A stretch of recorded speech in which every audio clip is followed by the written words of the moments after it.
Now I'm going to demonstrate it on reverse. Or in reverse, I should say.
Alright, you got your silent demonstration.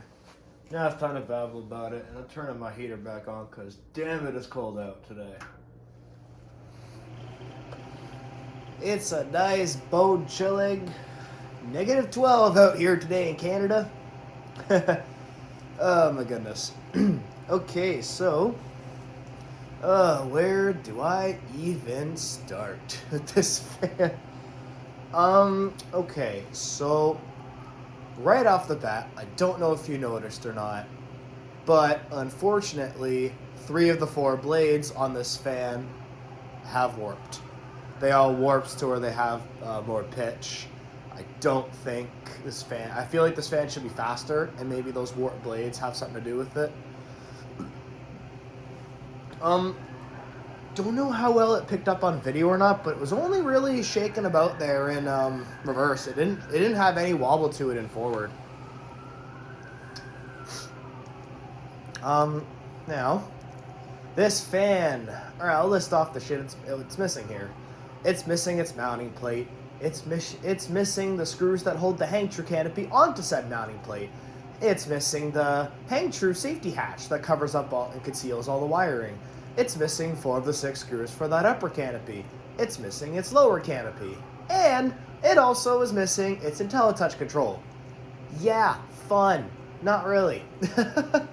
I had to do the conversion, which, by the way, huge shout out to Cole from Vintage Fans and More.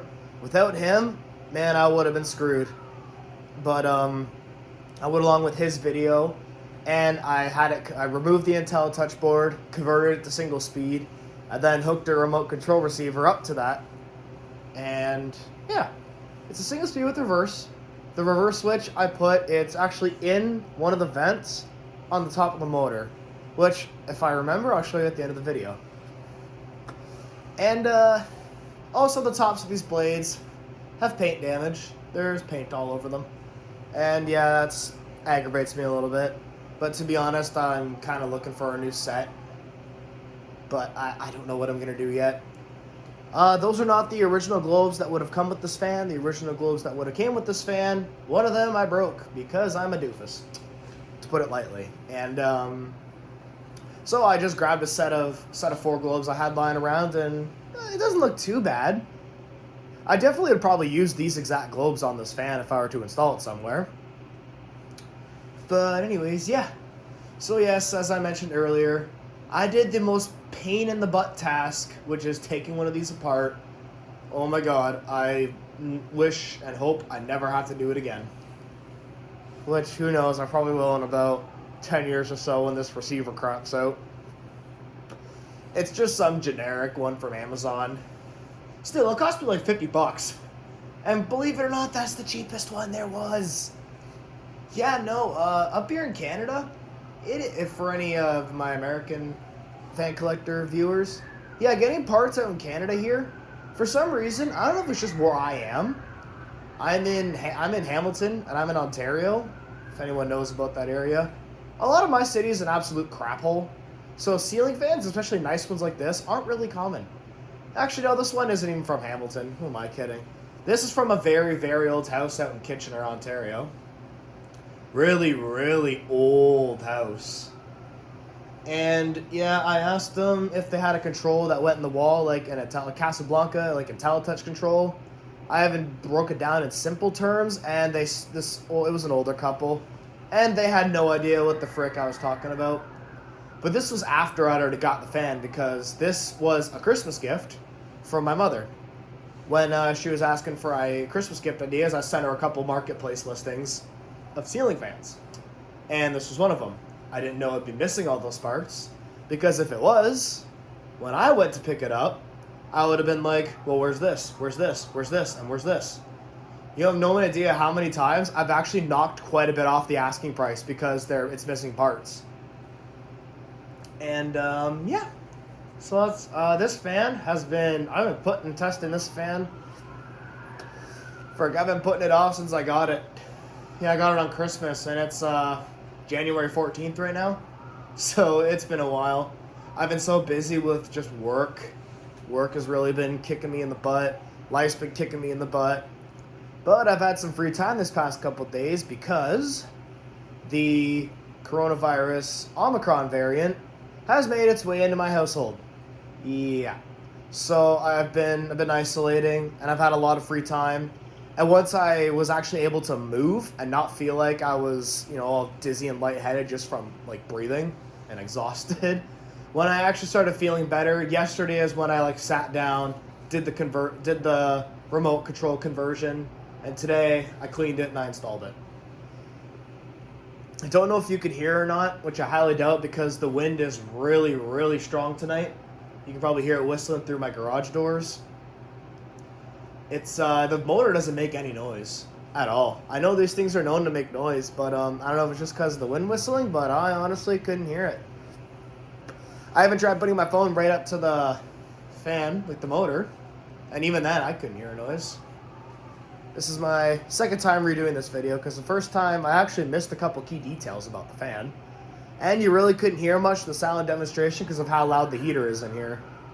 But let me tell you, those 3 minutes I was demonstrating the fan, once the air started moving around, I can't feel my toes, or my fingers for that matter.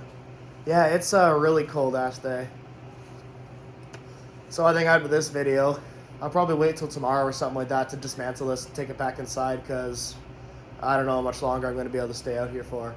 But anyways, I always get sidetracked in my videos. This fan almost wasn't in my possession. Because the listings I sent my mom for Christmas was this and a Hunter 1886 in Verde. Yeah, no, the seller for the Verde 1886 wasn't responding to my mom at all. She asked, is it available? He said yes, and that was the last thing, and she was trying to get a hold of him and trying, and he wouldn't get back, so my mom said, all right, forget it. She went for this one. Although I'm still very happy she did because I'm very happy to have one of these in my collection. Am I missing anything else? I'm trying to think because I don't want to have to retake this video again. I don't think so. I think I covered about everything. Just be aware, when you are, there is a risk of buying fans used, and that is missing parts. That's not the biggest risk, obviously, but that is one of the risks for us collectors. I know some people are worried about the general safety, whereas, I don't know, me, I'm a bigger guy, I'm bigger built, so I've never been too concerned about that. I always wear a mask. I always ask the seller to wear a mask as well, so I don't have to worry about that. I always sanitize them right after I get home, before I test them, I always hit them with some sanitizer, wipe them down, all that jazz. But, yeah. I covered everything. This fan only has the light kit. It only has the light kit. It doesn't have the little decorative thing, a little decorative bottom piece that doesn't have a light on it. But that's not a big deal. I do plan to install this fan in my dining room in my future house. After I get the hang tree parts, of course. Because I have this one, it's kind of jerry-rigged. I literally just have the hang tree canopy screwed directly to wood, and that's how it's being held in. I'm not, too concerned. Still got a cough and the sniffles. Not all better yet, folks. But, anyways, before I make this 12-minute long video, before I close it, I'll go show you where I put the reverse switch. Oh, the phone's freezing. Yeah, another close-up here. Right there. That's where I put the reverse switch. You can't even notice it, so I know what I could have done is put it, if they had the lower canopy, I would have put it just in there. But I didn't, so I just I made one of the holes a little bigger with a file and a drill bit, smoothed it all out, and threw the reverse switch in there.